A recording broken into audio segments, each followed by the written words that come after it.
From the BzG studio in the Mission Dolores district, right in the heart of San Francisco, it's BzG News with Barrett Courtney.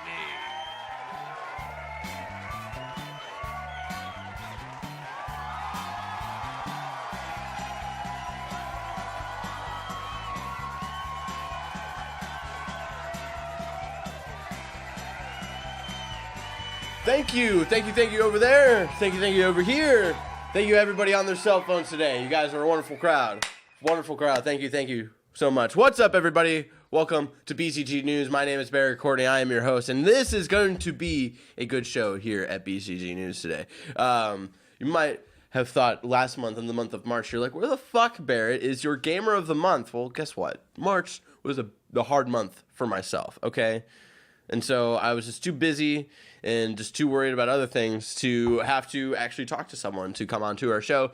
But not this month, not the month of April, because guess what? We have a Gamer of the Month, and it is Trevor Starkey from TrevorStrove.com. We will be talking to him later in the show. But first, let's talk about the nerdy news that you care about. The first piece of news, it's a weird and upsetting piece of news today, as an employee of Nintendo of America, Allison Rapp, was terminated from her job last week. If you don't know, Miss Rapp was the victim of a continuous harassment I can't fucking read right now. Miss Rapp was the victim of continuous harassment from people on the internet who have been associated with Gamergate. The harassment started due to Rapp somehow being associated with some censorship decisions Nintendo made with Xenoblade Chronicles X and Fire Emblem Fates. The angry internet nerds took it upon themselves to reveal personal things about Rapp, like the fact that she was moonlighting at a different company while working for Nintendo. Nintendo said that in their official statement that was the reason that Rapp was terminated. Now, we're going to talk about this in the upcoming episode of Talking Shit. Henry has some really good thoughts, and he also brings some more insight onto the piece of news itself. He expands a little more, something that I didn't know of. She was moonlighting at a place where she was also using like Nintendo sort of things, assets for whatever she was moonlighting for. So I can understand why Nintendo would be upset by that. I'm just going to take a quick second. Audience member over there, can you close the window? We're just going to get a lot of really bad background noise that I don't want. Thank you so much. So a couple of thoughts on this. Obviously, it wasn't right for her to be using Nintendo assets to be moonlighting for another job. If that's even true. I don't even know. Henry just said it on Talking Shit, and so I have to take that with a grain of salt, because Henry says a lot of things. Like Xanadu is a great movie. So that may or may not be true, but the thing that is correct is that she was moonlighting at a different company. And even that, I think, is enough for Nintendo to be upset and to look into maybe not having her at their company anymore. But I think the way they found this information was very fucked up. And she was the target of harassment from the people of Gamergate, which is really upsetting, because they ruined another person's career, and now it's just they keep winning, and it's really sad and it's really upsetting. And I don't know, there's just like a lot of like they needed someone, they needed a face to be mad at, and it was sad to see that they decided it should be Allison Rapp, and then she got fired for something that might have never come out, for one, if they didn't decide to be fucking weird people on the internet, and two, maybe if she had come to Nintendo eventually on her own and told them, hey, I'm moonlighting at this other place, it's not affecting my work here, I'm just doing it. I think apparently she was moonlighting to help pay off her college debt, which is understandable. College debt fucking sucks. I don't know, because I don't have college debt yet. It's pretty awesome. City College, people. There you go. So there's just a lot of like weird things. Like, obviously, yes, she probably should have maybe discussed with Nintendo first, or I don't know, something. The moonlighting at a different company was definitely a bad decision, but no one would have known if the Gamergate people didn't decide to fucking attack her for literally no reason whatsoever. So it's just a really upsetting story. If you were looking for a cool representative of your company, obviously I would check Miss Rapp out and maybe consider everything that she has gone through, because I want to see her still in this industry, unlike other people who have been fucked over by the people of Gamergate. Anyway, let's move on from the sad news, because I just wanted to talk about that. And we'll talk about it more on the upcoming episode of Talking Shit. But anyway, if you own a PS4 and have been living under a rock for the past few days, Update 3.50 is live and has some interesting things to offer. The new features include appearing offline to friends, getting notifications when your friends go online, remote play on PC and Mac, and not being able to change your PSN name.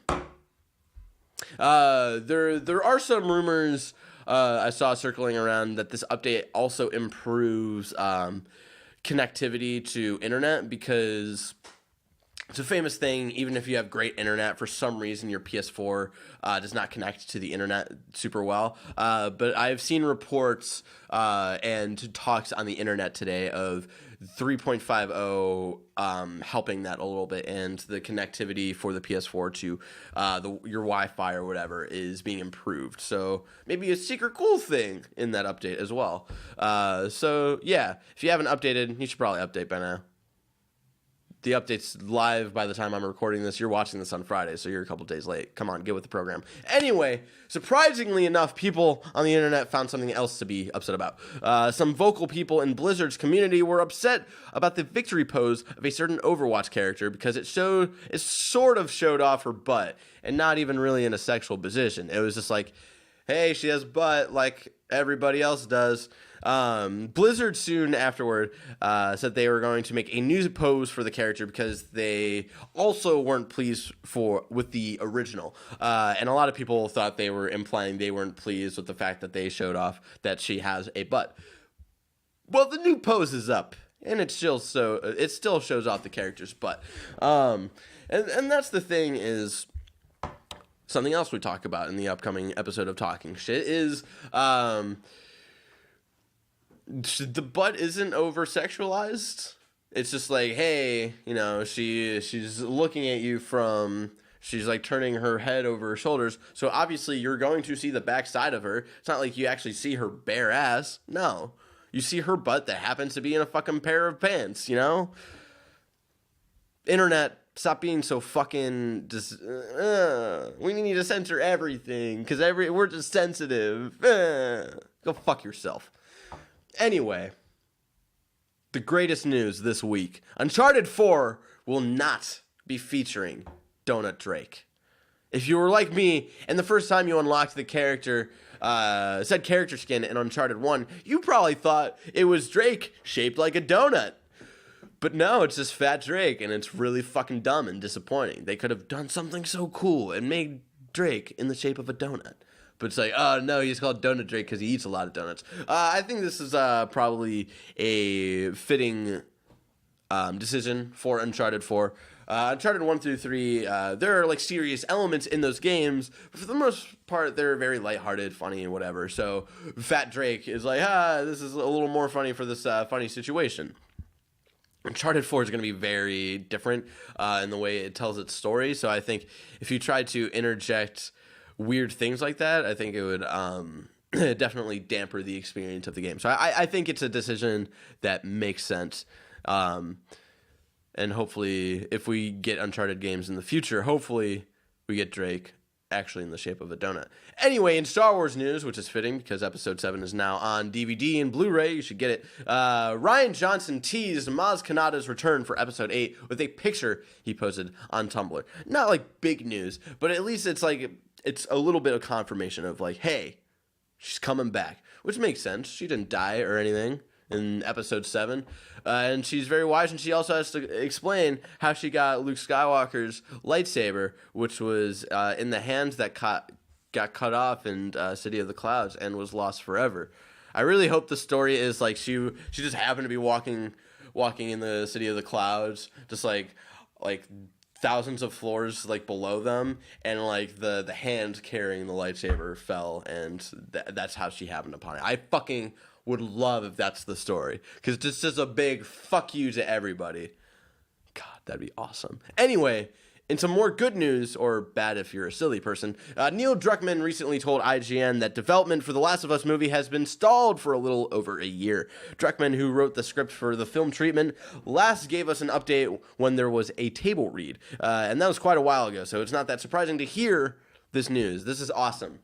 Awesome news. Stop trying to force video games into the film format. They're two very different things. And so I don't think the Last of Us movie would be as impactful as the Last of Us video game, because there's something that would be lost. There's a very important part in that video game, specifically the end of that video game, that would be completely lost in making it a movie. So I'm glad that it's stalled, but if you're really hoping for it, like, I'm sorry, that sucks for you, but I really think video games need to stand on their own in their own medium, but obviously you got, like, I just think The Last of Us would have been a poor choice, but, you know, you got the Ratchet and Clank movie coming out soon with the Ratchet and Clank video game.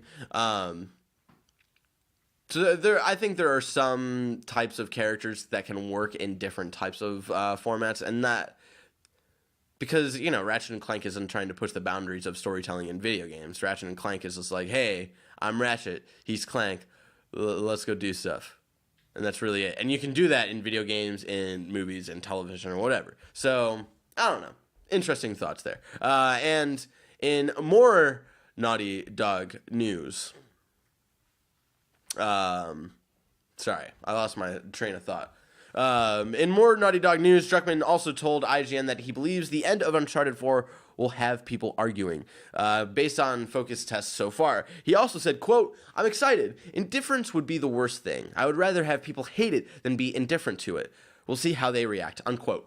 This is really exciting. We're getting closer and closer and closer to Uncharted 4, people. I'm really excited. There's a couple ways we could take this of why would people be arguing about the ending? Maybe arguing about whether it's a good ending or a bad ending, or maybe arguing about what the ending is, because maybe it ends off a cliffhanger. I fucking hope it doesn't, because they've been saying, oh, this is the last chapter, guys, last chapter, and then they ended on a cliffhanger. That would be fucking awful.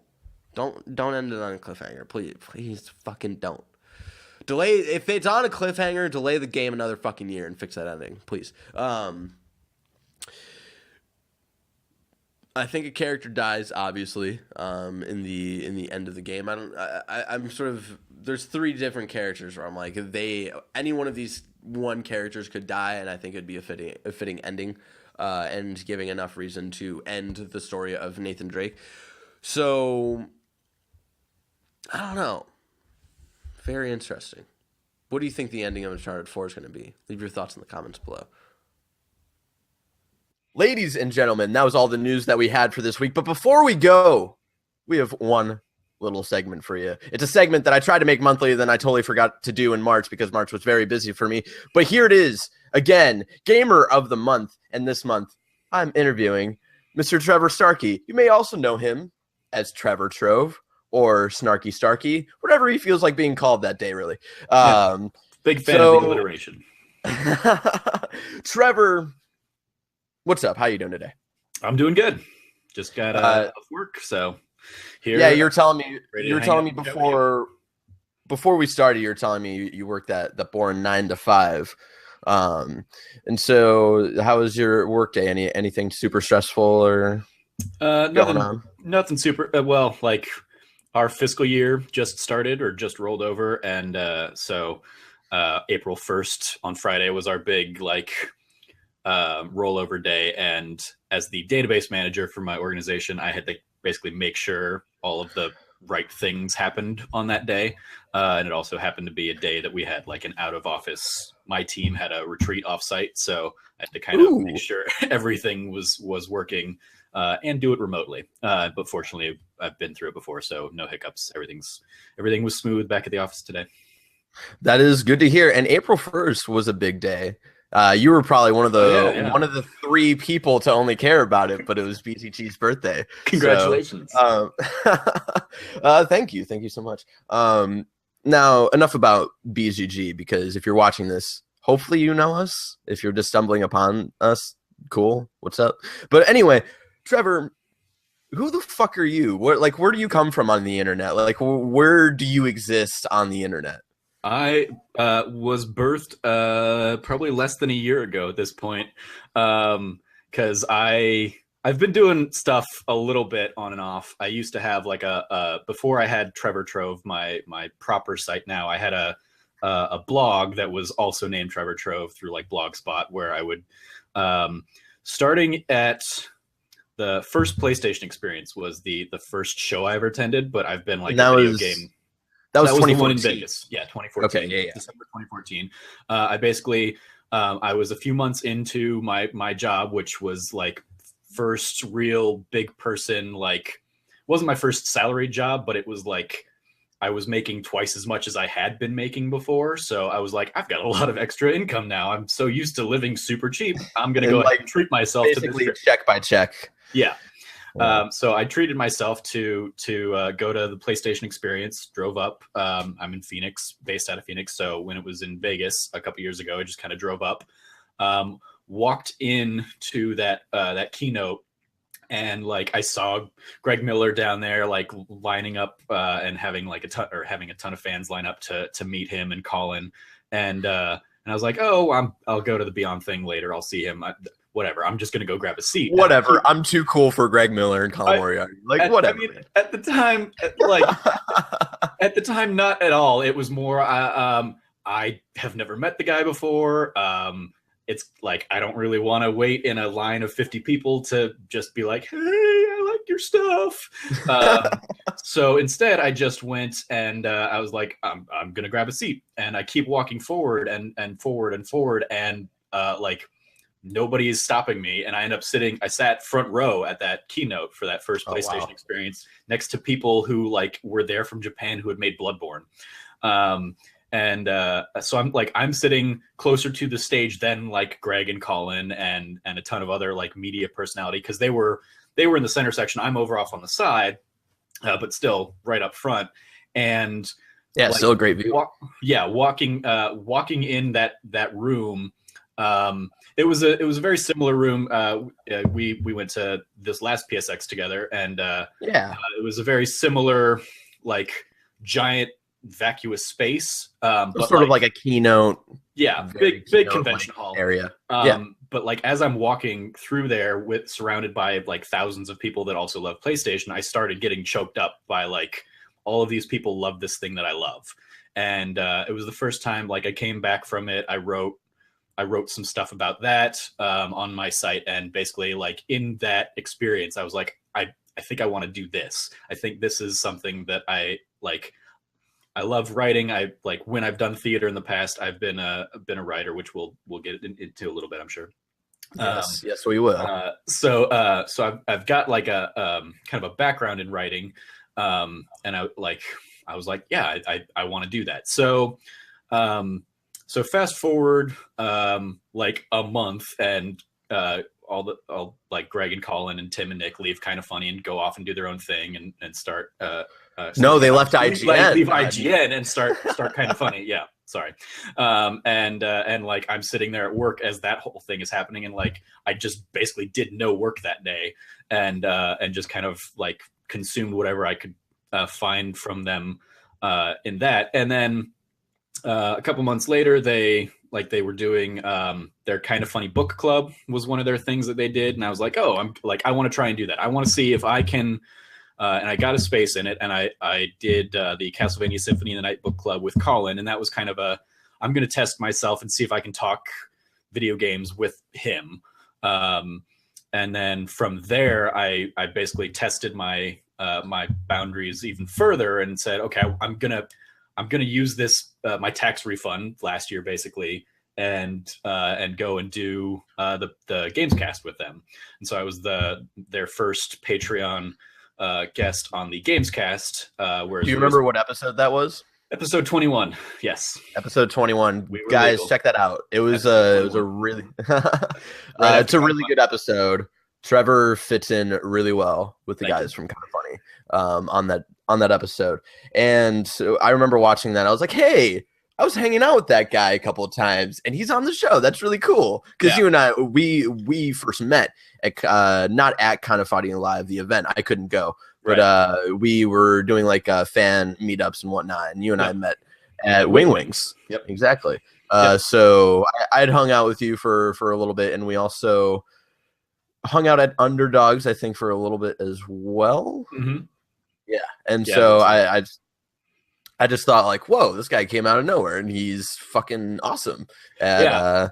That was really cool. The because I hadn't really like made it a big deal within the community that I was going out and doing it. It was like a stealth thing, you know. It really was until like I when I was meeting a lot of people during Kind of Funny Live week, like I had given myself the whole week to be there, and I was originally just planning on doing like a lot of sightseeing stuff, and then I was gonna do the event and then take a couple days off, could do more sightseeing, and then go do the show with them. And then I got wrapped up in Wing Wings and hanging out with Alex and Sean Pitts and everybody. And yeah, we were like all inseparable. So that kind of blew all my plans out of the water. And I started kind of telling people, oh yeah, I'm going to do the Gamescast, and kind of floated what I was going to talk about with them, with everybody. And everybody was like super supportive and receptive. One of the coolest things that came out of it was that like reading YouTube comments and stuff, a lot of people didn't catch, because we kind of glossed over the fact that I was a Patreon supporter and focused more on talking about Kind of Funny Live and having been there for that. So a lot of people who missed that little tidbit, or who came into like the later breakouts, didn't realize I was a Patreon person and a fan, and they thought I was like somebody in the industry. And I was like, that was the biggest compliment I could have taken from that. So the way you can talk about video games and the sort of like the level you can talk about video games and it being at the same level like Colin and Greg can talk about them is really impressive. And I totally understand why people would think that you're someone in the industry. Yeah. And we're all like the three of us are all like, I think I'm about 6 months younger than Colin. So I'm kind of right in their same age bracket. So we have a lot of the same kind of history. And you guys also have fully developed brains, unlike myself, where like I try to talk about video games and I sound like a dumbass. So no, not at all. So yeah, so that was kind of my little breakout role, especially within the Kind of Funny community that we're a part of. That that Alex from Irrational Passions, that Sean, your last Gamer of the Month guest, was a part of. So from there, a couple months later, Alex, who I had met at Kind of Funny Live at Wing Wings with you and with everybody else, and hung out with a lot that week. He's Alex from Irrational Passions. Irrational Passions, yep. Rational Passionals, we like to call them here at BzG, since they like to make fun of our name so fucking much. By Zona Gamers, of course. Yeah, exactly. So he put out a call on Twitter for monthly passions, and I chose to write a little thing up for him on Rocket League, and that was kind of I had gotten away from writing a little bit at the time. And so I wrote up a review of Rocket League for him. Had a great time doing it. He was very receptive and very, very cool about it. And I remember having talked to him at Kind of Funny Live about his writing every day, kind of his Don't Break the Chain thing that he's doing on his own thing. And so when I eventually launched Trevor Trove a couple months later, I didn't do that right out the gate. It was more, I just kind of wanted a place that I could produce my content and kind of keep everything in one place. Exactly. But then starting in November, I called it Trevor Trovember on like Twitter and stuff. I started writing every day and have kept that streak going. So I'm up over 150 days at this point. So yeah, I write a little bit about whatever video game thing I'm feeling in the mood for. So that's kind of my industry experience ish story. Yeah, that's like your origin story so far. Yep. And I say so far because I think you're gonna make it. I'm hopeful. Yes. I'm you again applying for lots of lots of positions as I see them pop up. So we'll see if anything. Exactly. So it's just because you have experience so much in a different field, much sort of like Nick Scarpino. He had a lot of experience in a similar field as you and myself, and then sort of found himself in sort of the video game community and industry. So I think a lot of your experiences with theater and being able to have a presentable voice on camera and being able to talk confidently about video games because you're used to being in front of people and, you know, talking about shit that sometimes you might not understand because you're maybe doing a Shakespearean play or a play by Moliere and you're like, I don't fucking understand this shit. So I think you were one of the people that stand out to myself, and I know that you guys who are watching this are like, why the fuck does it matter who stands out to you, Barrett? You're nobody. But whatever. Trevor, we're you on stand your out. show, so it does matter. But yeah, you definitely stand out to me, and you're also just a really fun, relaxing guy. You're just someone, you know, that like if you want to cuddle with or like just stroke your hair, it's just like very true. It's just fine. So I've gone through my angsty phase, so I am very much like in my I'm just gonna chill at this point phase of life. Exactly. Yeah, I think once you get past that angsty phase, and once you sort of stop like caring so much, or I don't know if it's not caring so much, but like stop caring so much about the wrong things. I guess. Yeah, I definitely hit really a point chill. where caring what other people thought about me just stopped mattering. I didn't need to put everything, like every angsty emotion that I put out on Facebook that I used to, and I'll see those time hop things pop up every now and then. I'm like, you said this thing like 6 years ago, and I'm like, oh my god, I was such a little kid.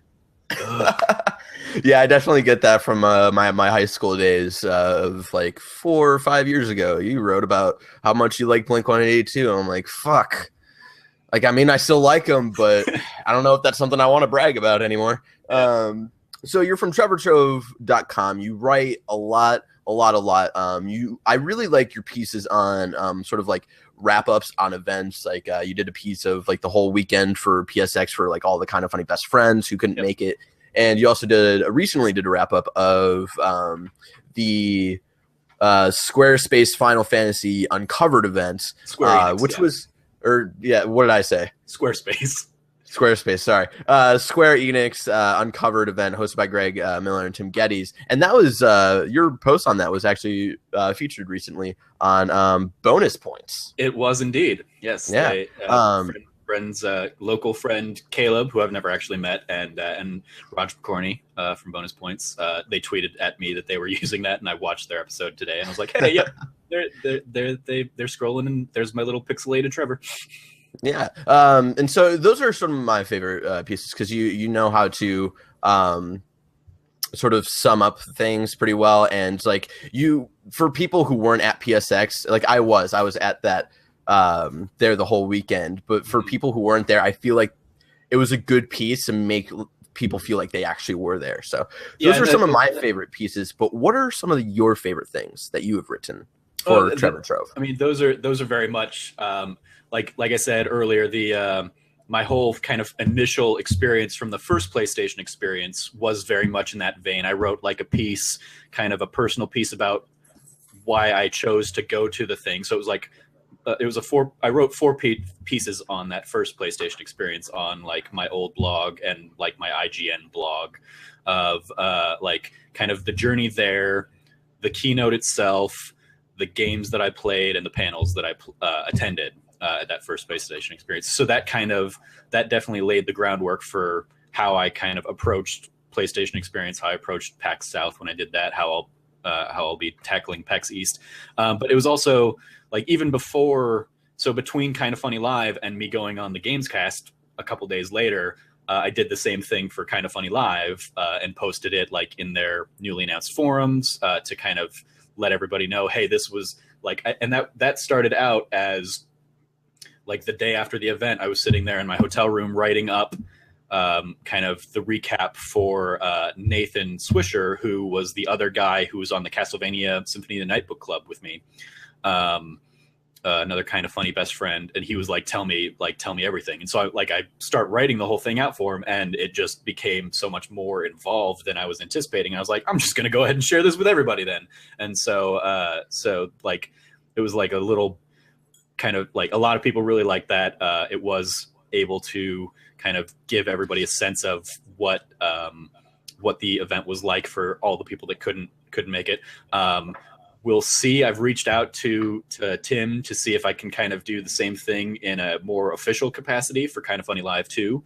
And he seems potentially excited about the idea, but he was going to run it by everybody else. So I don't have anything like official on that, but it's not a video. It's not a YouTube video, so Tim doesn't care. I mean, like he seemed super pumped about it. Yeah, I'm rustling your Jimmy.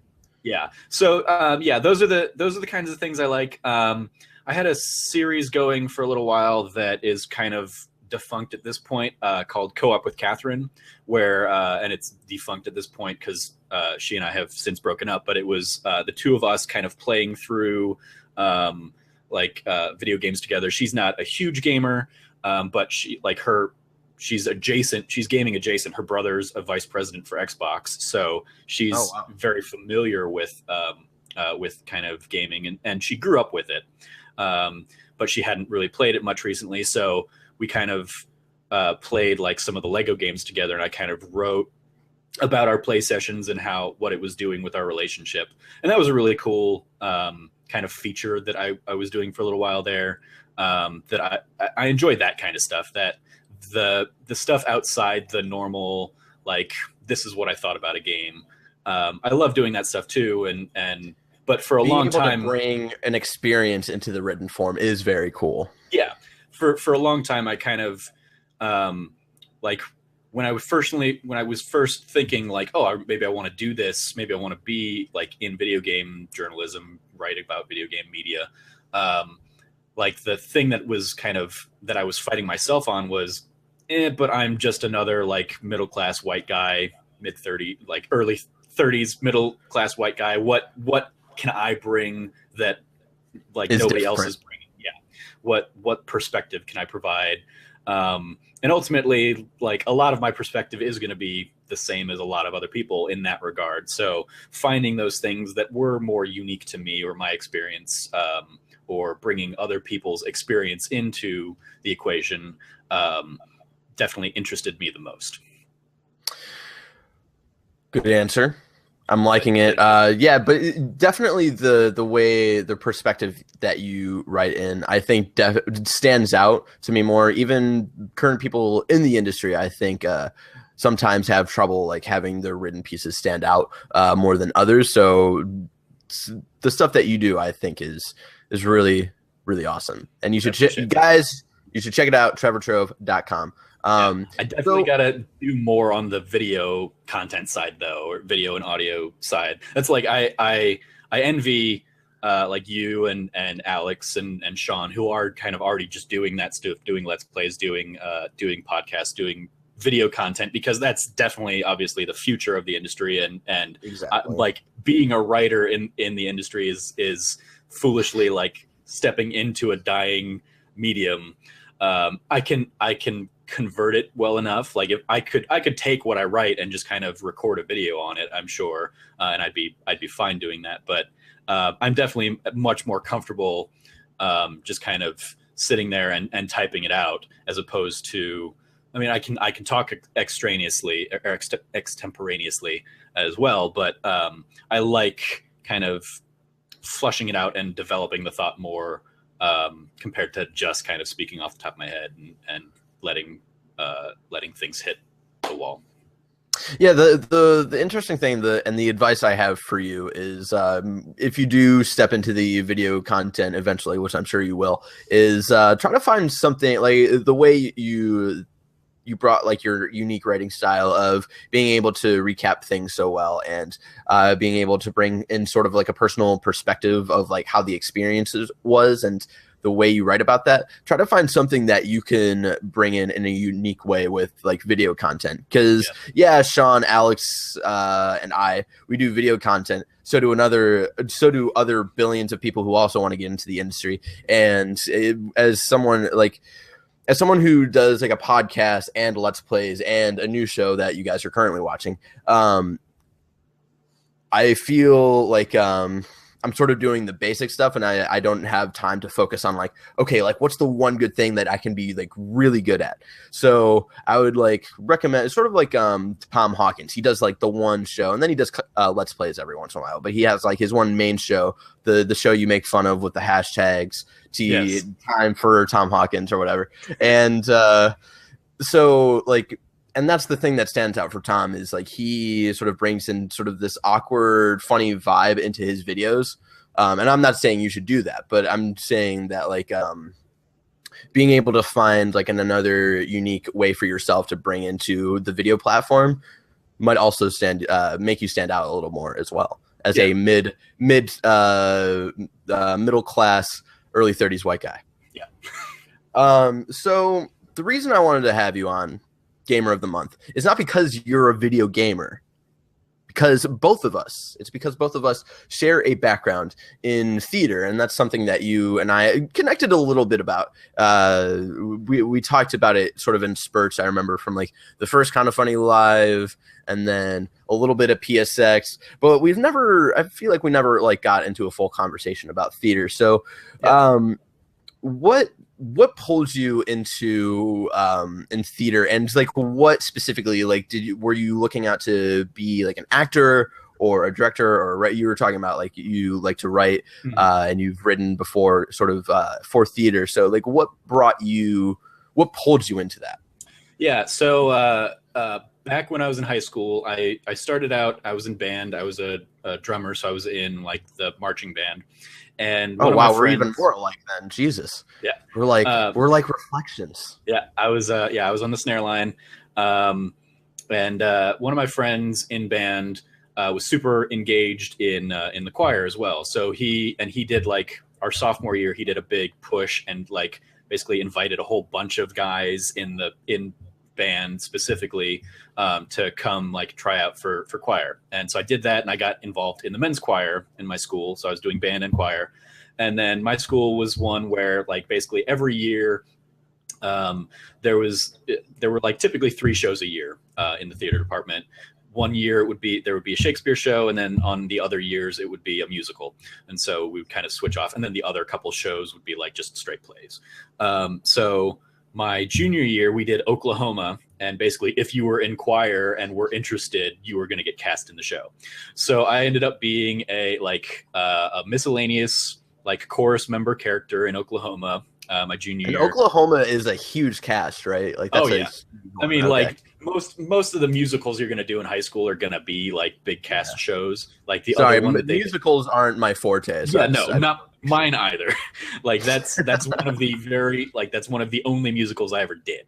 I much more like I was great in choir because I can blend in a choir. I'm not a soloist kind of person, and I have a typically very deep voice, so I don't have the range to be like tenor, so I couldn't do Fiyero from Wicked. So I just kind of gravitated more towards the straight plays. But in high school, in choir, sure, I'll do Oklahoma. I ended up being like one of the featured dancers because I was one of the few guys that could keep time, and so I was great in like the ragtime number in that show. Nice. But like my one moment in that show was there's I don't know if you're familiar with it, but there's a song where one of the guys is singing about going to Kansas City and how like up to date it is, and he's singing a verse about going to basically a burlesque house, and so he says something like, for 50 cents you can see a dandy show, and I would chime in with girls, and and that was like my big like moment in the show. I bet that got a big laugh. Oh yeah, especially because I had like long curly hair, probably a little bit shorter than this at that point, but I was also in like overalls that were like 2 sizes too small for me. So I looked hilarious and stupid. High school, like I that brings me back to like how like limited your options were for costumes in high school productions of just like this is a little big, but we're gonna have to fucking deal with it. So and pretty much if you can't, that brought me back. Anything you find at Goodwill, like that's where you're stuck with. So from there I stayed involved in theater. I was in one of the shows the following year. I was in You Can't Take It With You, because I was, as a musician, I could play one of the roles in that show is Ed Carmichael. He plays the xylophone in the show. And so I was like, okay, I can do that. I'm a percussionist. So played the xylophone in that and was in the show. And then in college, I originally went the path of computer systems engineering, being like big, brainy, smart guy. And then I realized very quickly that I have much more fun playing video games than making them. So switched back out and did theater and business are basically my degrees.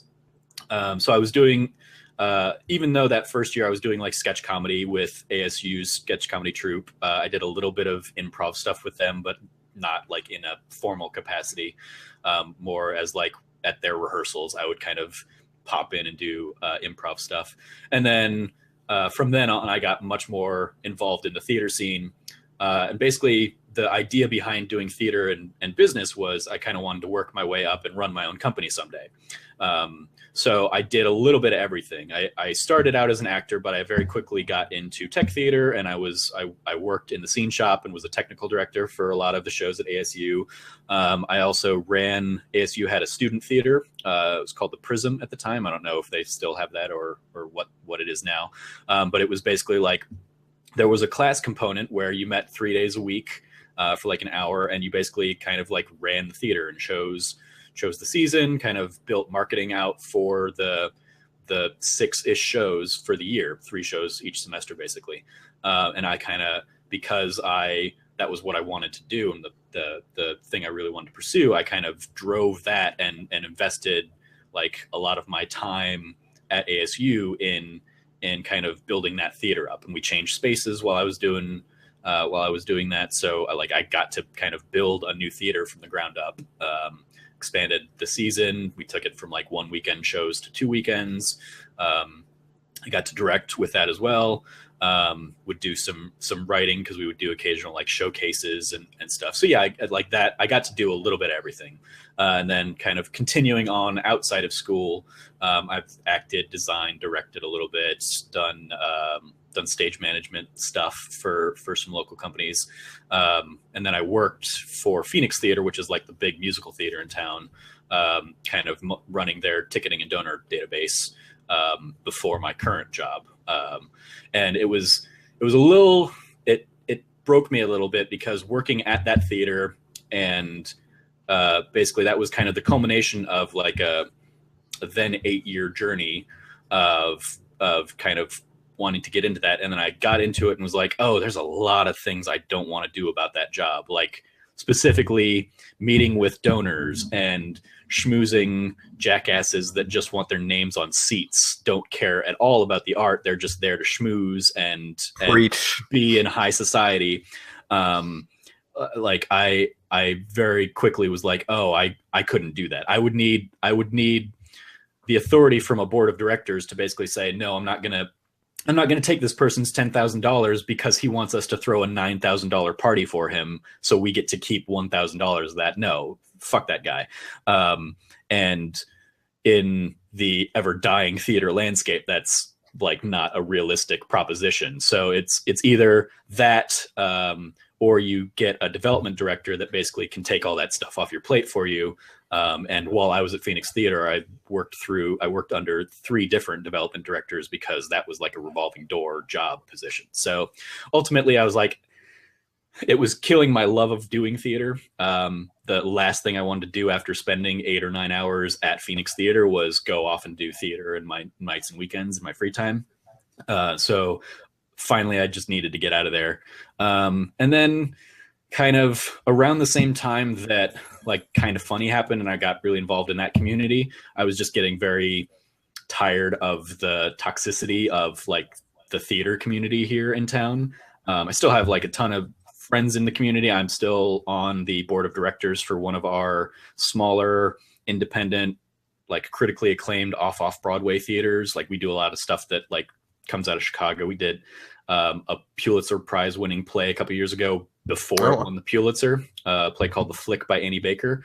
I was in that. I got to be in it and stage manage it and help produce it. And we were like the second production of that show after the New York production.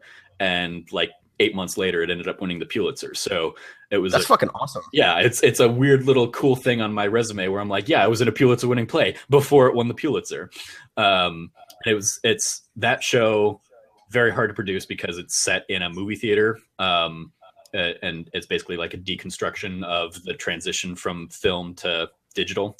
But like it's people just kind of sweeping the aisles of a movie theater. And that like the show had a ton of just kind of silence, and it's what the characters aren't saying to each other that was really resonant. But like either it was very much like the whole Batman v Superman thing that's going on right now, because people either really loved the show or really hated it. Like every production of it that I've heard about or read about has been the same kind of thing, including ours. It was like people walked in and they were like, oh my God, that was great. Or they walked out and they were like, that was a waste of 3 fucking hours of my life. Feel like a lot of theater, like a lot of reception for theater and plays are a lot like that, though. I mean, they can be. I mean, at least in my experience, I think we've gotten. I think at least in the like the stuff I see kind of at the Phoenix theaters, which does. I mean, they just did Evita, so they do kind of the well-known works. Those places are kind of have migrated towards doing safe stuff that they know is going to bring them money. They're not taking chances. They're not doing risks. The biggest risk they do is Avenue Q, and they're doing it now again for like the 3rd time in 5 years because it sells out for them. Yeah. So it's not a risk. It's a risk because their 70-year-old audience that doesn't like the F word gets offended at it and doesn't come see it. But it's not a risk because everybody else of like my generation or like a wider pool comes and sees it because they love that it speaks to a different audience. So we have that as kind of one side of the theater spectrum, but then you also have, I mean, you have stuff like Hamilton that are kind of finding a way to introduce musical theater to a different audience using different voices, different spectrum. I mean, it's still musical that on Broadway is selling out for like $300 a ticket or whatever. So it is still like a very elitist kind of crowd is who are actually getting to see it. But it is, I mean, like a show like that is so hip hop colored and influenced. I mean, like at least people are listening to it that never would have listened to a musical before because they can pick up that on Spotify or like Amazon for super cheap and hear kind of, oh, this is something. This is a different thing that I've never experienced. This is what musicals can be. That's neat. So I don't think American theater is dead, but I think it's definitely like more on life support than it's been in a long time. In the same way that, I mean, again, like we joked about a little bit before we went live, like the idea of theater and games journalism, both of those being such like a ton of people can do it, but very few people are going to get paid like a living wage to do it. So like what we do is very much the community theater equivalent of covering games and writing about games, where we're going to have maybe a small little audience, but they might be a super passionate audience that is going to come and support us, whatever we do. And then you do have kind of the Broadways or the IGNs of the world that are still going to appeal to kind of a wider net and kind of get, that is where kind of maybe the be all end all goal at the end of the day is to kind of go work at those places. Good analogy there. Thanks. So it's very interesting because you're talking about like the places in your theater community not taking like well, at least like the bigger places not taking like risks in like doing maybe newer plays or plays that are making more modern social commentaries than older ones.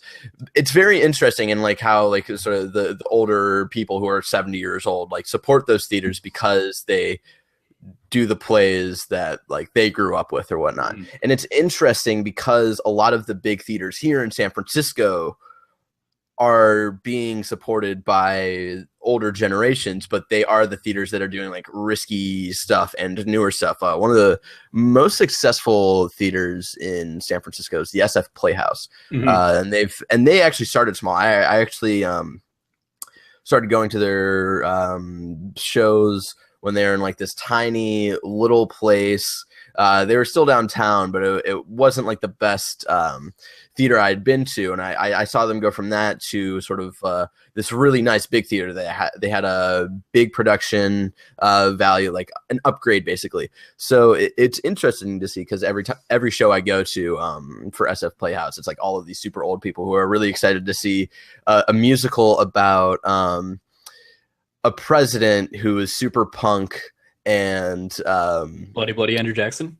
Yes, Bloody Andrew Jackson. Thank you so much. I love that show. Which is an awesome show. I'm not a musical guy, like I said, but Bloody Andrew Jackson was something that stood out, and it was weird to like watch that show and like people who are like 60 and 70 are like all around me, and they're really into it as well. So I think that's just because it's San Francisco, though. Yeah, and that's this is also I'm speaking now post recession here in Phoenix, where like.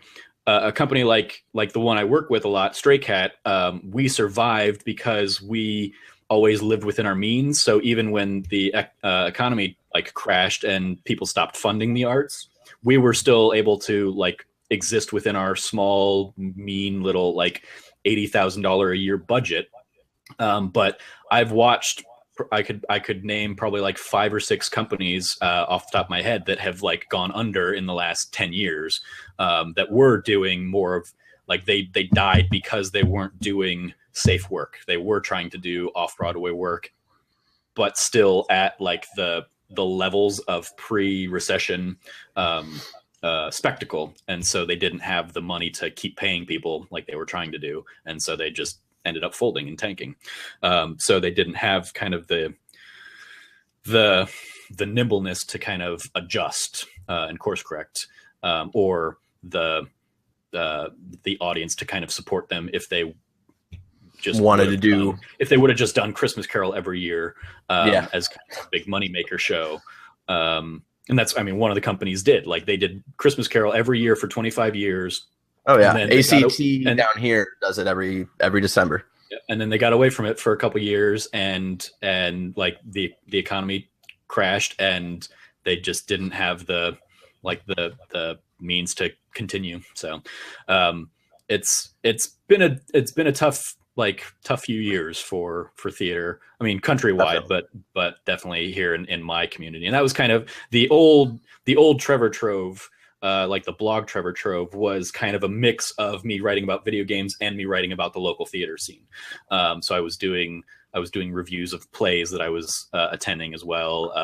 I wrote a couple kind of op-ed pieces that ended up kind of sparking the arts critic for the Arizona Republic, which is our big newspaper, big Phoenix newspaper. And he kind of like one of them I wrote about was I wrote about our regional theater, Arizona Theater Company, and the fact that they do like 6 shows a year and only one of them ever has like an Arizona cast. So I basically wrote a piece basically saying, put the Arizona back into Arizona Theater Company.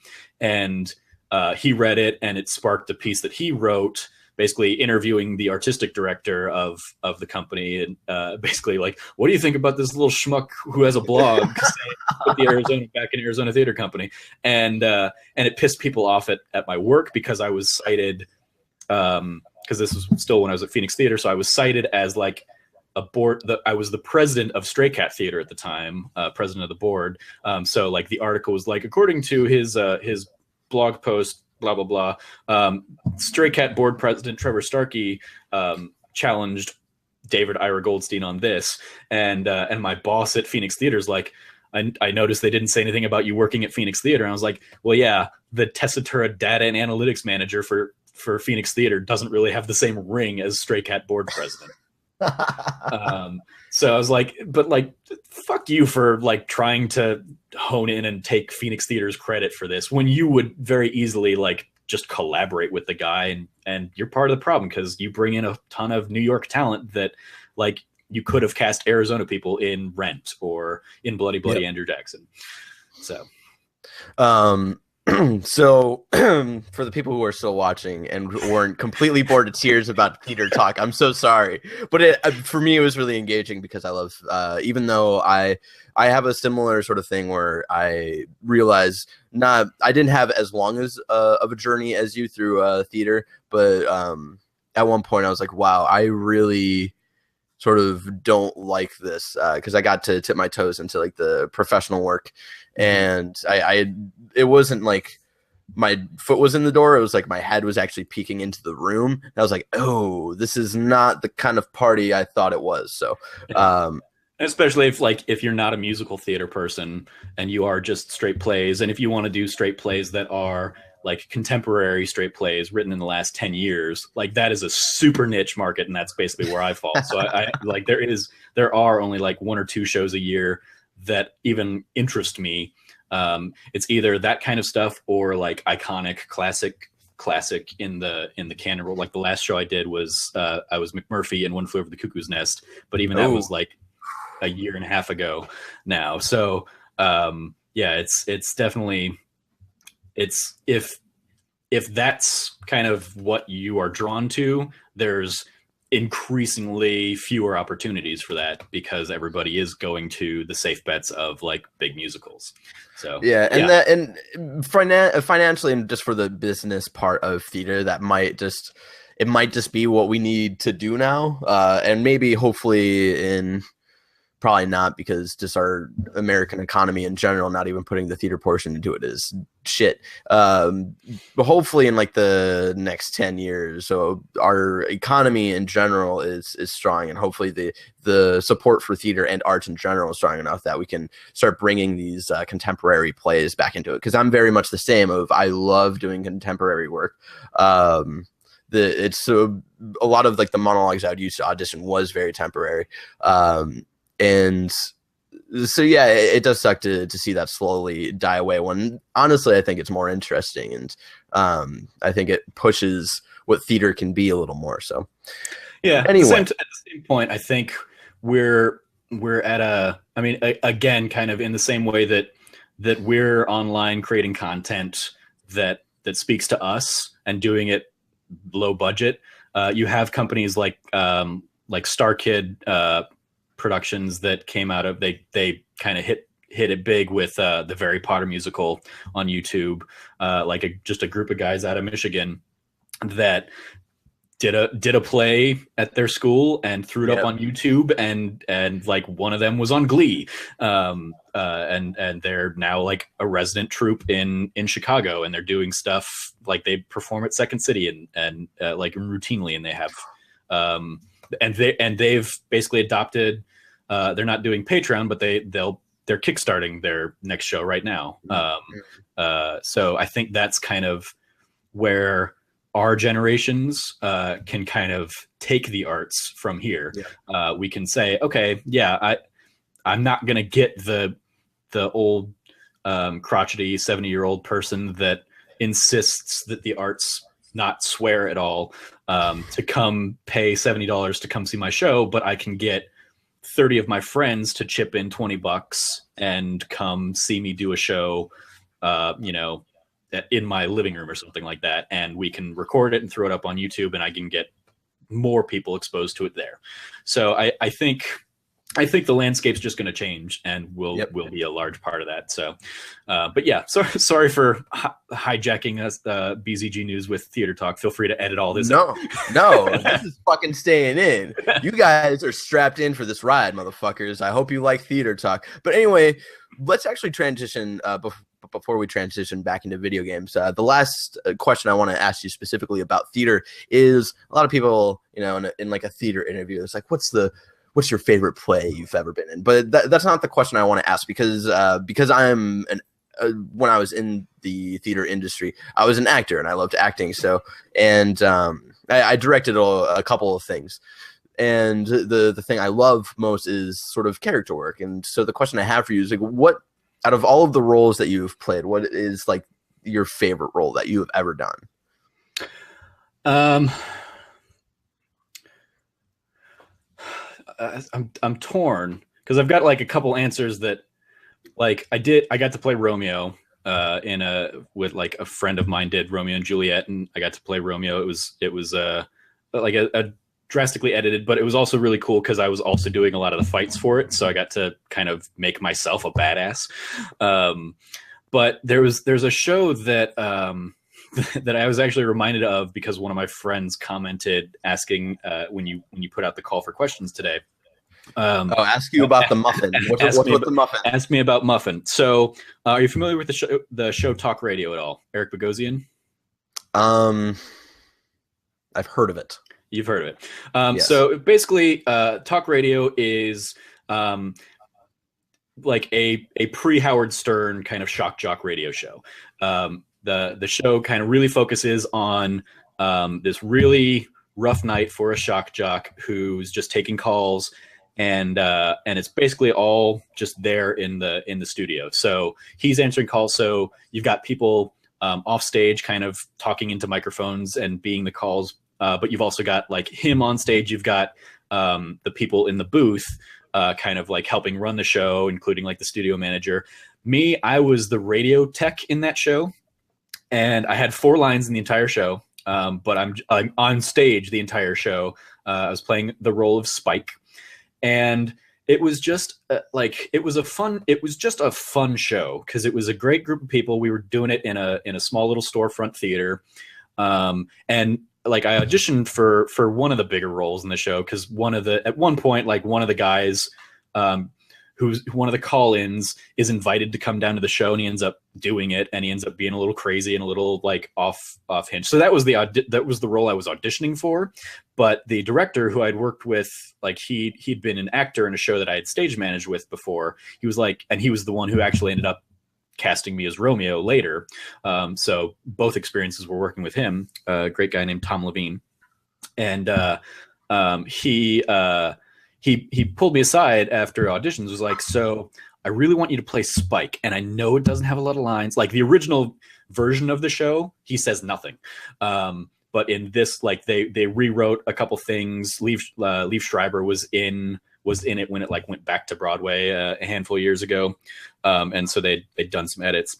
And the fun thing of that show was just the director on opening night was like, or not opening night. He after auditions, he was like, I want you to play this because this is who these characters are to me. You and this other guy are going to be in the booth, and you are the Stadler and Waldorf of this. You are just the guys in the Muppet Show, just making fun of everything, not giving a shit in the world. You're just gonna have a great time, and like we're not gonna hear what you're doing, but we'll see it.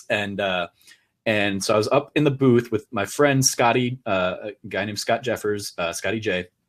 And we're doing a whole bunch of shtick back and forth. And at one point, like I take a notebook that I had just kind of to take notes on scenes and stuff. And I just start like doing doodles and like writing random shit to make fun of the callers that are calling in. And one of them in particular, one of the callers is calling in about his love for his cat Muffin. And the radio DJ is kind of egging him on and giving him shit like, wait, like I don't think your relationship with Muffin is entirely healthy because he's feeding Muffin and he's giving Muffin like a dish of food on the floor. And so I at one point in a rehearsal, and it ended up sticking, I write this thing on my yellow pad and I hold it up against the window, the plexiglass window of the booth, and it was just muffin fucker.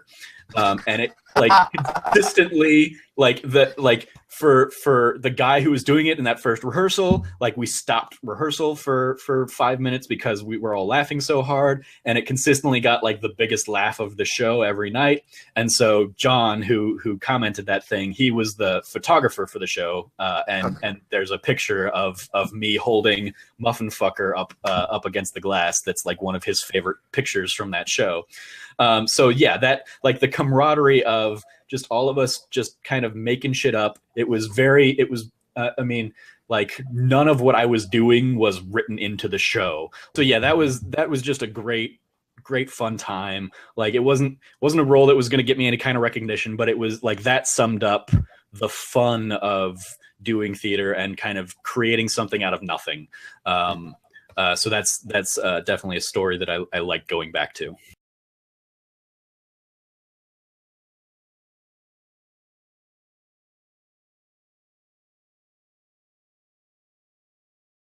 Very much so. Yeah, definitely in story-driven stuff, story-driven or character-driven stuff. I'll definitely kind of identify, and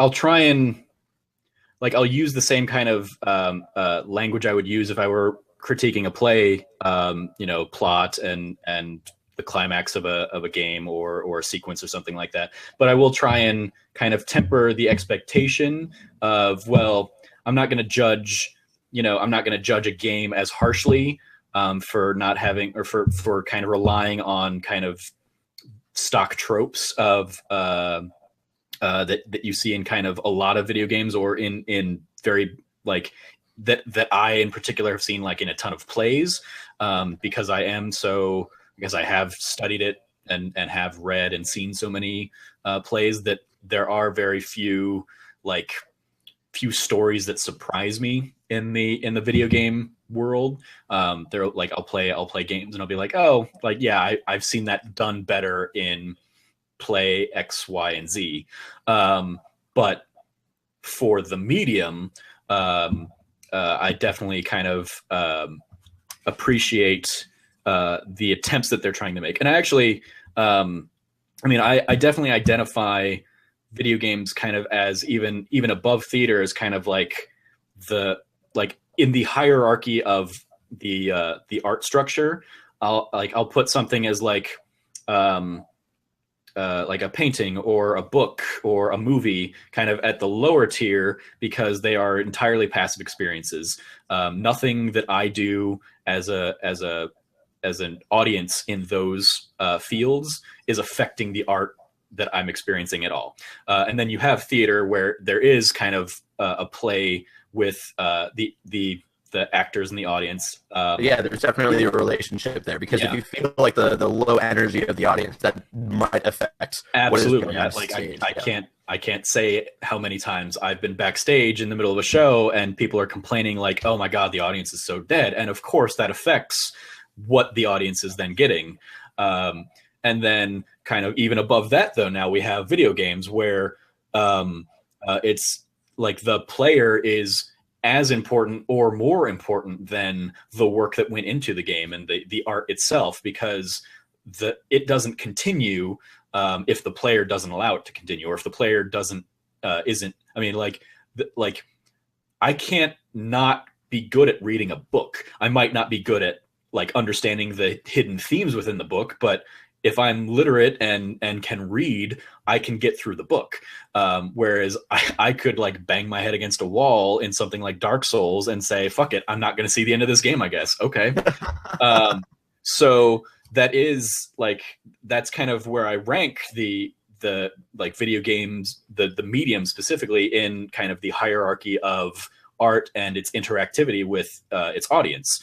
So I definitely take that into account. Like when I'm talking about something like The Last of Us, I'm not comparing the story of Last of Us, which if you just look at really the cutscenes, you're probably looking at like a 3-hour story or something. So I'm not comparing that to a play that would tell the same story, because you have all of those huge stretches of time where you're in control and you're just kind of enjoying the world, having all those little moments with Ellie, experiencing like the environmental storytelling of the game that you wouldn't or couldn't get in a play. I mean, you can kind of see the same stuff right now if you don't look at like Daredevil as a 13 episode TV show, but as a 13-hour movie, you kind of get the same experience, where you can certainly view it through both of those lenses, but one of them might be better suited for viewing it as a 13-hour experience instead of the like individual chunks. Yeah. So I definitely kind of that's how I have taken what I think about theater and translate it into the gaming space when I'm talking about or thinking about games. How do I sound now? Good. All right, cool. Yeah, this happens with Irrational Passions as well. It's so weird. And it's not like a wiring thing. I think it's something specifically with Google Hangouts where all I have to do is turn my settings to the default mic and then turn it back to the blue snowball, and then it's fine. So that's weird. I think it just doesn't like your blue snowball. I always just have really bad audio problems all the time because that's my life. Womp womp. All right, so thanks, Jacob. Thank you, Jacob, so much for if you're still watching this. We have 0 viewers right now, so sorry. But if you're watching this later, Jacob, thank you so much for letting me know. Mad Robot Voice. What were we just talking about? Sorry, I got off track. So, you being as smart as me in 10 years. Oh yeah, in 10 years, definitely. So I mean, how do you bring kind of your theater background into how you think about video games? I think it's not even like theater because I'm more like I did a lot more in theater than I did in movies and television and whatnot. But I think in more of a movie and television like way of like, what's sort of the because video games are much more presented like a film, you know. It's harder to put it into a theater format. So I'm thinking about like, what's the cinematography of the scene? Is it well done? Is this a weird angle? Is the voice actors are what they doing right for the scene? Is it emotionally resonant enough with the rest of the scene? So it's just more of, it's probably what people think of every day when they play like a game like Until Dawn or Batman Arkham Knight or whatnot, of like, they might think about it like for a second, and then they're like, all right, whatever, that was cool or that wasn't cool, but I'll move on. But I think about it to like a fucking like very specific detail because I'm weird like that. So like for a game like Batman Arkham Knight, where you have like very popular voice actors, you've got like the 90s Batman and Joker coming in for their roles, and then you have a person who is mainly a television actor, Jonathan Banks, who played the role of Mike Ehrmantraut in Breaking Bad and currently in Better Call Saul, and he was voicing Gordon. And I was sort of thinking in my casting director of while playing through that game, I was like, wow, like I really love Jonathan Banks. I love his like everything I've seen him in. I even watched that episode of Community where he was in it, and didn't watch the rest of Community. So that show is very whatever. But throughout like playing that game, I was like, man, I really love Jonathan Banks, but I don't think he fits this role. So it's all like, I'm very much in love with like sort of casting and whatnot. Recently we did a talking shit topic where we cast like our perfect Batman movie, and that was like my jam. So it's just all about like these little weird things that I take from growing up in like watching movies and television, and like bringing that sort of organization of like, ooh, who would be good as this role, or who would be good as Nathan Drake's son, or blah blah blah blah blah. Like I bring all that weird shit into playing video games. So it's interesting sort of to see like, I was more on the production side, and I thought you were going to talk about the production side, and not that you have to, but then you sort of started talking about sort of like the audience relationship. So I think that's very interesting. I like that. Yeah, I mean, I I often joke that like the worst thing I ever did to actually like foster my appreciation of theater was study theater, because now I go into a show and I will get hung up on like the lights and the sound design and how sets were built, and it takes me, because I'm looking through it through that critical lens, it takes me out of experiencing the story itself. But when I'm in control of what I'm viewing in a video game, I can kind of manage that at my own pace. So it is like I still do that, and I will still I'll do the same kind of thing where I will kind of see, oh, that was an interesting way to do those cuts, especially in modern gaming, as opposed to if I go back to early games where they started experimenting with like cinematography. Like if you look back at Final Fantasy is one of those series that is incredibly fascinating in this regard, because it's something that they've obviously always been very excited about since Final Fantasy VII, since moving into the three-dimensional space, seeing what they like to highlight, and they very much put like 90% of their effort, it seems, into the visuals, and less so into the story. Like that's what has disappointed me in recent Final Fantasies, is that every game out there is about making it as pretty and as visually exciting and stimulating, and I mean sometimes to a fault, and throwing so much shit at the screen, and then I'm left very much blown away visually, but there's no story to support it for me. A great example being the Order 1886. The Order 1886 was another great recent example where nothing new hit me in terms of the story that they were trying to tell, but they clearly put so much effort into the cinematography of how they were telling that story visually. And I mean, going so far as to have like the black bars kind of at the top and bottom of the screen, that it was definitely, and I think I even wrote something back at the time about that game in particular, being like, at what point is it not a game?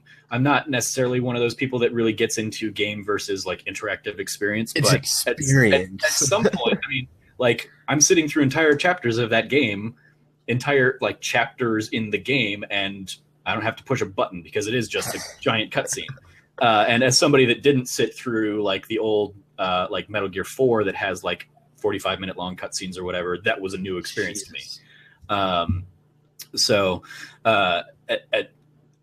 some point, I mean, that game very much felt like, oh, this is something you wanted to make a movie of, or like a Netflix series of. And I think I even said, like, don't do Order 1887 as a game, do it as a Netflix show, or I'd be done for that. As a PlayStation show. I mean, they've got like Powers, do it as Powers, something like that. Yeah, like that. Yeah, that's actually a really good thought. To be much more like they didn't have the mechanics to support that that experience, I felt. So like, but you've got an interesting world that you're trying to build, so focus on that and let that be the story that you tell, and just kind of don't try and shoehorn a game into it.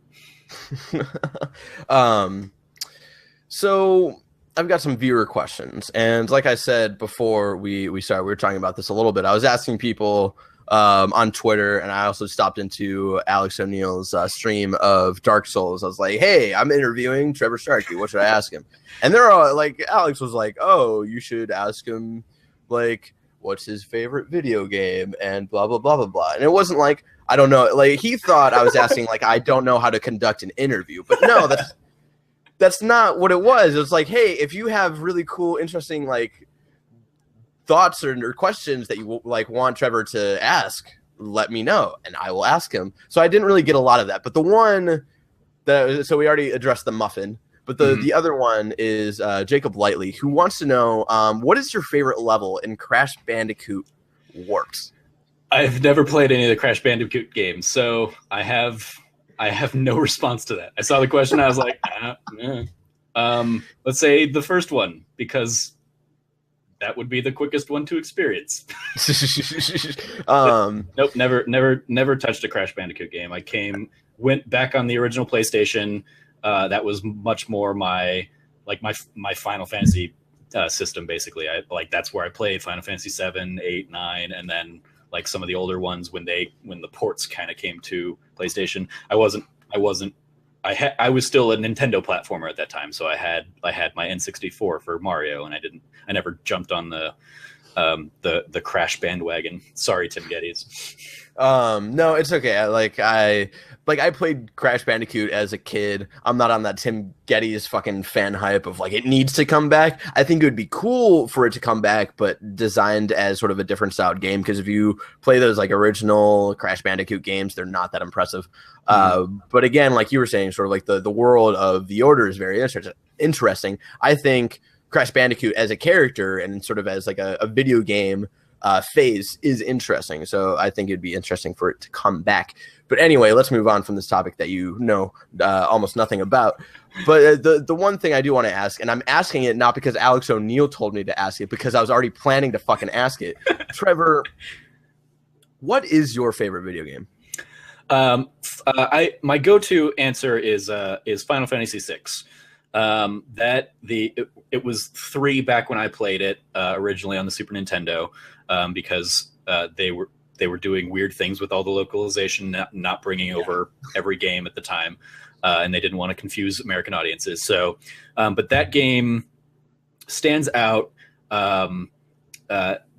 as kind of one of the earliest examples for me, and this is one of those places where like Colin Moriarty and I see eye to eye on a lot in video games, because he has kind of the same response to that game, and in that game showed me kind of what kind of stories games can tell.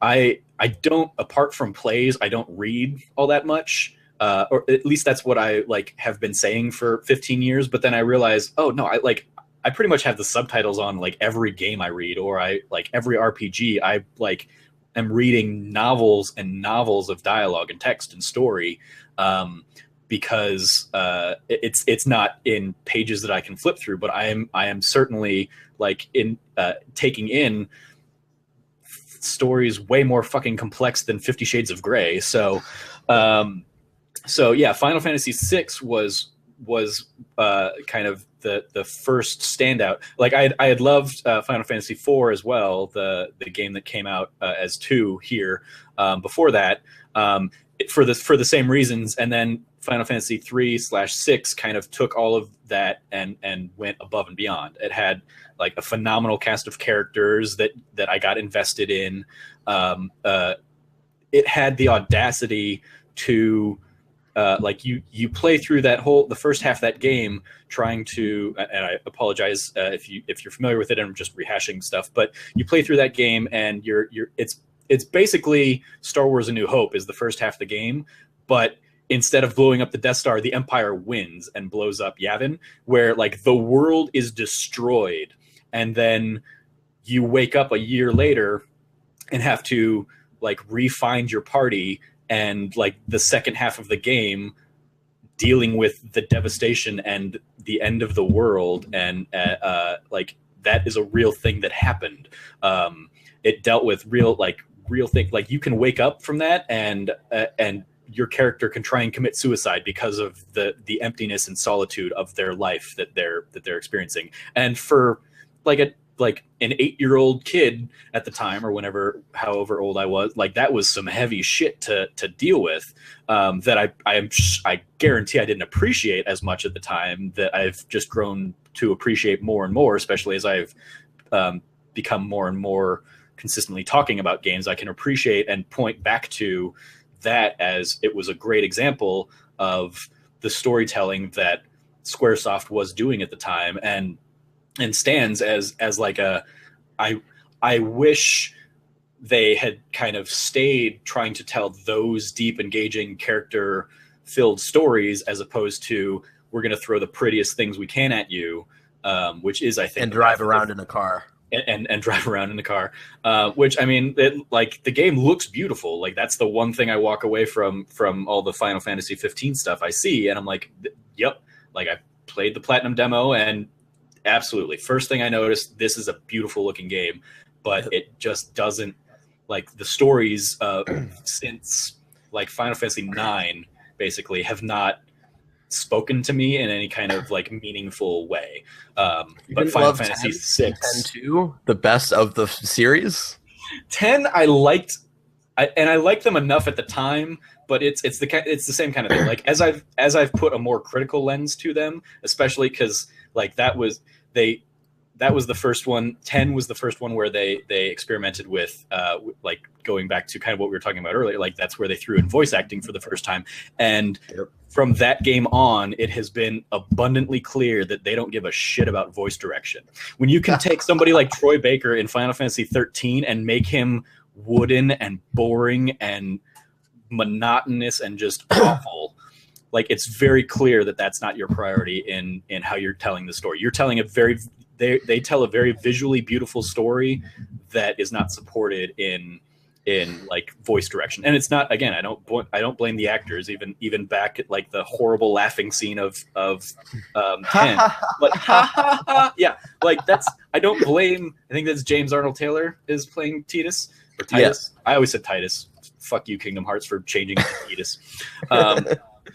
Like, I don't blame the actor for that at all, because he was told to do that. Like, yeah. Oh, yeah. I mean, as an actor, and I'm sure you feel the same way, I would never have made that choice for laughing. Like, yeah, no, and that's the thing with, and I'm gonna sort of pull this conversation into sort of movies as well, sort of just because you brought it up of like the actor's choice and, like, how far that can go, but really it's like the director's call at the end of the day of, like, how it's weird, like, how much like hate there is towards, like, certain actors of, like, oh, they sucked in the scene or whatever, blah, blah, blah. And like, yeah, sometimes Eisenberg in Batman v Superman right now. Yeah, is and like it's like example. And sometimes it is sometimes due to, like, how much acting chops a person really has, but a lot of the times it's really the director and what they're telling the person to do. So don't hate on Jesse Eisenberg for playing the weirdest fucking version of Lex Luthor I have ever seen. But again, like I say in this last week's one of the topics for this last week of talking shit, we have a topic about Zack Snyder. The problem is Zack Snyder, not Jesse Eisenberg. So, and so to bring that back into the sort of Final Fantasy discussion of, like, a lot of people, like, make fun of those, like, actors, but it's like, who would have fucking made that decision? Yeah, you know, I mean, and it's whatever weird director was, like, on drugs, and they're like, yeah, that sounds fucking awesome. It's the same argument I've made for years about, like, the Star Wars prequels. It's like you've got a lot of talent in those movies, but because nobody was saying no to George Lucas, he was the one running the ship, and he's not a great director. He had some great ideas 30 years ago for a world, but what made the original trilogy great was that he was collaborating with other people.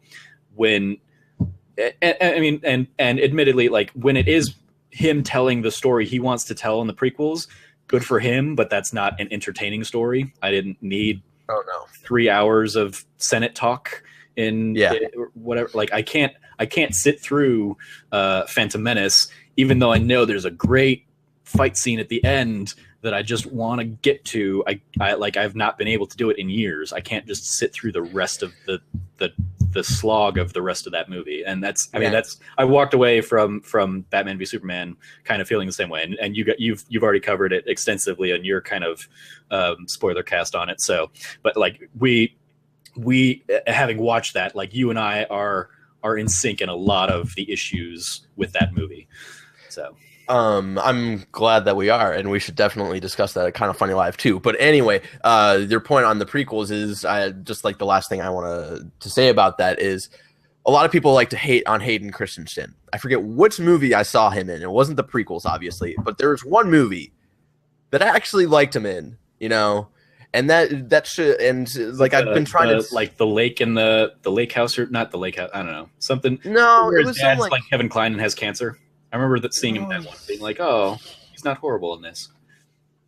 I remember watching that one, but there was a different one. It was sort of like it wasn't like a great movie, but it was like he was sort of like a gangster or whatever. I don't know, but he was decent in it. Like he Yeah. wasn't as atrocious as he was in the prequels, and that's the thing is, why do you like hate on Hayden Christensen for his weird acting when no one is concerned about the guy who once yelled, "I'm tired of these goddamn snakes on this goddamn plane," when he's just boring as fuck throughout the period. Like no one was concerned about that. Like that wasn't obviously a telling sign that George Lucas isn't like just really bad at directing actors, which is the literal job of a director. Anyway, so favorite game. Just real quick to tie that to Batman v Superman, like Zack Snyder, if that is your definition of a film director, yeah, that's certainly an issue. But since film is a visual medium, like I would say George Lucas and Zack Snyder are horrible theater directors, because that is like theater is a director's medium where it is you and the director and the actors, whereas as film is so much about the visuals and like, if for better or worse, Zack Snyder can put together some very like beautiful imagery. Oh yeah.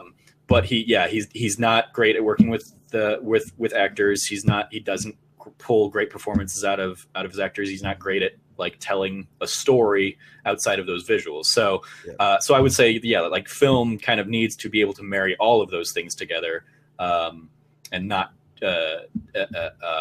just be like throwing a whole bunch of flashy stuff at the screen. Exactly, and that's why or you're Michael Bay. Yeah, exactly. And that's why I love sort of like smaller films that like get a lot of love at like the Academy Awards or whatever. Like Birdman is like one of my favorite movies of all time, because it does like sort of fuse like the crazy, like sort of making fun of like big Hollywood movies while also sort of having those effects, but while also like doing character work and being able to go into the psyche of a famous actor who has fallen. And oh god, I love Birdman. We'll talk about that one at Kind of Funny Live too as well. Yeah, there you go. Find us at Kind of Funny Live too. We'll be wearing BzG shirts. The only two wearing BzG shirts. There you go. So the usual question: what's your favorite game? Final Fantasy VI is the thing you went to. The question that I want to ask, and it's the question before we go, is what is your least favorite game? Because I don't feel like this gets asked in it. Or this isn't the final question, but it's one of the final two questions. Yeah. I mean, that's like, you could ask me on like any day and I'm sure I could like find a different answer. Like recently, like I could point to something like Clash of Clans or something that is everything I hate about mobile gaming. But I think kind of staying in the same vein of Final Fantasy, I would go with something like all of the Final Fantasy 13 series, like all three of those games, because like they hurt me in how much I used to love, like for forever, even through 12, which I didn't like all that much. Like I would still say like Final Fantasy is my favorite series, like taken in its entirety. And I've played through every numbered game except for the online ones, the 11 and 14. Like the themes they try and touch on as a whole are interesting to me. But then I come to Final Fantasy 13 and I had a horrible experience with that one. And then they had clearly a completely different game that they wanted to make, but they just decided to shoehorn it into the same assets for 13.2 and again for 13.3. So like those three as an entirety, like the characters are only the same in name and visuals throughout those three games. Like they vary so wildly from game to game, at like their motivations and what makes them markedly interesting in one game is completely thrown away in the next. So like I kind of look at that series as a whole as like that's what's wrong with prioritizing spectacle over story. And that's like that like that comment, spectacle over story, it like tying it to the theater conversation as well is my issue with what gets people in the seats in theater. Like people will go see Wicked, and Wicked's a great show for what it is, but it does tell a lot of like the same kinds of stories you would see. And I only bring that up because I know you saw it last week. I enjoyed it. Your audience, it wasn't anything like crazy new, but it was something like a lot of people have talked about Wicked for so long, and it was a cool experience to finally see that. And the spectacle done well, but it's not telling any kind of new story. It's telling the same like entire time that become best friends, fish out of water kind of story, or like the story that like the twist on the story, kind of story. So spectacle over story is kind of my issue a lot of times. When I experience a game that I don't like, it's because they prioritized the wrong things in a game. So in those cases, they prioritize the spectacle over the story. In other situations, they prioritized in order. They prioritize the spectacle over having the mechanics to support it. And in theater, I oftentimes like hate needless spectacle because I know that's why people aren't supporting theaters, because they're not seeing new stories. They're just seeing glitz and glamour that has no substance beneath it. So yeah, I think that's a nice way to kind of tie a bow on the conversation. Yeah, and but before we go and we wrap up the show, because we like to talk about video games and often the future of video games. So the last question I have for you is, what video game are you most excited for? In the not even in just 2016, but in the future. If it ends up being a PlayStation VR game, which I still stand by, it will. No Man's Sky, I think, has the most potential to be something new and exciting to me. And from everything I've seen of it, it's basically Minecraft, but in space. But since I missed the whole Minecraft boat, it will be new to me. So that, and the idea of experiencing it in VR as opposed to just on my TV, and being fully immersed in that world, has me excited, because that'll be like a new experience for me. I know there are a lot of games that are like a lot of my favorite games that I'm looking forward to this year, like Uncharted 4 and Persona 5 are going to come out, and they're going to be more of what I know. But No Man's Sky, I'm looking most forward to, because it has the potential to surprise me. Yeah, I'm definitely on the same. I totally missed the Minecraft boat. All of my friends played it, and I was like, "This looks dumb." And not to try to like, I think Minecraft is good for what it is. It just didn't speak to me at all. Like, I just said, "This is dumb," because I was a freshman in high school or whatever. So the sort of the art style that they're going with, and sort of the exploration spectacle they have going on, sort of maybe possibly mixing that with Minecraft definitely interests me. So I totally understand your excitement. And I realize, because I'm human, just how contradictory, like, my whole spectacle over story, and then choosing a game that by most accounts has no story and is pure spectacle and pure mechanics. But that's the thing, is like, we talk about spectacle over story, and when it comes to movies and theaters, and to an extent video games, but like I said, not all video games need to be based off of story or character work and all that stuff. Video games started with shit like Pong and Space Invaders and all of this stuff, and that's not where it completely started, but that's what got it into the popular sort of world that it's in now. So you don't always need that, and sometimes video games are very much just about the game and the gameplay, and not always about the story. So I think you're allowed to feel the whole spectacle over story like thing that has been apparent in recent years, and still be more excited for this game. Yeah. So, Trevor, thank you so much for joining us for Gamer of the Month. You were the Gamer of the Month for April 2016. I'm taking March too, since you didn't have one. I'm taking that because it's basically between me and Sean's not here to defend himself. So, yep, March and Yes, you are March and April Gamer of the Months. Yeah, you get that because you also are a patron for us on patreon.com/BzG. Yeah. You're the one person who supports us. So I thank you for that. I was hoping I mentioned it earlier. I was hoping I would have your BzG shirt in time for this to wear it because it's en route. I'm sure I'll get it sometime this week. But yeah, I mean, like I've got your guys' shirt. I get a lot of the Kind of Funny shirts. I've got a nerd shirt and I've got an IP shirt, Irrational Passions, because I love supporting my friends. It's the thing. I did it all the time in theater, and like when I had friends in a show, I would go and I would drive 40 minutes across town to go see them in their crappy production of Ragtime, where they're just the chorus member, because I love being I love being the supportive friend. And so like when I with like you and with Alex and with Sean, I'm like supportive big brother over here, where I'm like, I'm going to try and help you guys out in at least some kind of small way if I can. Oh yeah. And that's something that always, that I actually noticed about, like, I realized, like I noticed it before. Sorry, if you hear weird shit in the background, it's my cat scratching his fucking ringing thing, whatever. But anyway, really, when I'm about to talk again, you're a piece of shit.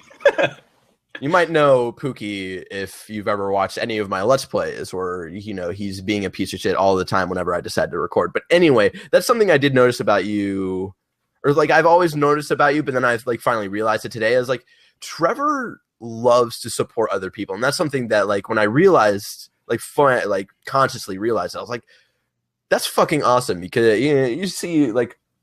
And I want to be better about it because I'm so wrapped up in like all of the stuff that I do, because I'm literally working 24/7. So I feel like every once in a while I should take like time to like promote and support and to watch other people's shows, and I try to do that as much as I can. Earlier today I was watching the Bonus Points episode where they featured your website, and so. I aspire to be like you in that aspect of being able to support friends, because that is just such an awesome thing that I don't see a lot of, and I hope a lot of us get better at it because of your example. We're all in it together. I mean, like I think you and I have talked a little bit about it, that like back when you were having kind of your like crisis of conscience on like making it in gaming and whatnot, which you can get if you support them, because it's a Patreon exclusive episode. So go support. It is. It's BzG on Patreon.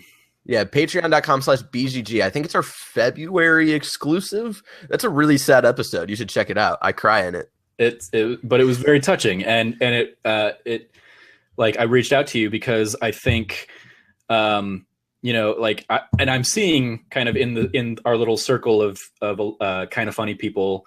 There are people that are making it into the industry, and like a rising tide is. Cortez from Rooster Teeth. Andy Cortez from Rooster Teeth. Michael Martin is writing for Yahoo Esports now. Awesome. So I definitely think there's within our little community, there can be kind of the same, and we use it a lot in the theater scene, at least out here, where like a rising tide lifts all boats. So like what's good for any of us is great for all of us, because if any of us makes it to like an IGN or something, we will do whatever we can to bring our friends with us for the ride. So I think I try to like watch the content and experience the content. There's absolutely a trade-off in that the more I'm trying to create my own content, the less time I have to engage in other content. But I'm like, I will find myself like, I'll listen to nerds before I listen to like a Kind of Funny thing. Even though like I found nerds through Kind of Funny, because like I recognize that Kind of Funny doesn't need my listen or view as much as it will help Sean and Jack and Fred. You guys should check them out, nerdsonline.com. Nerds with a K. Nerds with a K. And I write with them too. So, and that like, it's like, you got like, I'd love to try and try and work on something with you guys at some point. Because we have a fucking website now with a blog and shit. Woo! Congratulations. BzGamers.com. We couldn't get BzG.com, .net, .org, or any of it because someone owns it but isn't using any of them. Lame. But hey, at least you didn't have to go with buyazoneofgamers.com. Yeah, if also for reference, if you don't know Trevor, even after he's explained, his life story to you in this interview, he is one of the two people who love to make fun of Bayazona Gamers. Him and Alex O'Neill, like, yeah, let's make fun of this name, but it's like, just call it BzG. Just do it. Embrace the BzG. And Alex is like, no, embrace the Bayazona Gamers. I'm like, fuck. And then I just, and that's what sends me into an existential crisis in video game